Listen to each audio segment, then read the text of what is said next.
Neil Herman had just come home to his Westchester apartment with his morning papers and coffee. The phone was ringing. "Are you watching?" asked a familiar voice. The caller was a supervisor in the FBI's New York office, where Herman had served as chief of domestic terrorism for most of the 1990s. September 11th marked the third anniversary of a retirement party that had been held in Herman's honor at Windows on the World, the restaurant atop the North Tower of the World Trade Center. "Am I watching what?" Herman asked. "Flip on the TV," his old colleague told him. "It'll bring back memories." That same morning, Louis Napoli, one of Herman's old charges, was afforded much less time for reflection. Standing at the window of the terrorism unit's lower Manhattan offices, Napoli briefly had the wherewithal to connect the site of the two burning towers to a suspect, Osama bin Laden.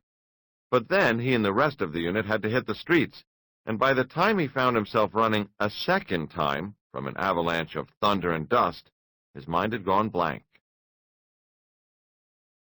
Tommy Corrigan had reached a couple of his old colleagues before the second tower came down, but in their stunned, dust-covered state, they'd only strengthened his worst fears about the number of casualties. John O'Neill, they said, had disappeared.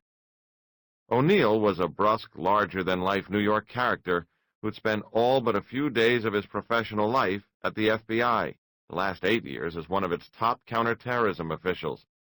Ironically, at 51, he'd retired from the Bureau 2 weeks before in order to take what friends called a cushy private sector job as the World Trade Center's chief of security. While no one who watched the September 11th assault on the U.S. was prepared for the horrors that unfolded that day, Neil Herman, Louis Napoli, and Tommy Corrigan were among a select group who saw the attacks as something other than bolts out of a blue sky. The three men, as veterans of New York's Joint Terrorism Task Force, or JTTF, had a history with the enemy that dated back more than 12 years, and even in their shock, they each experienced the instant recognition when the second plane struck that they were witnessing a painfully logical escalation in a war that had consumed a large part of their careers. Beginning in 1990 and for several years after, Neil Herman's domestic terrorism unit at the JTTF represented the best hope America had of preventing a new international form of Islamic militantism from metastasizing into a potentially implacable threat. This malicious movement's first moorings in the U.S. happened to be dropped on turf that belonged to Herman, Louis Napoli, and Tommy Corrigan, and the rest of the terrorism task force.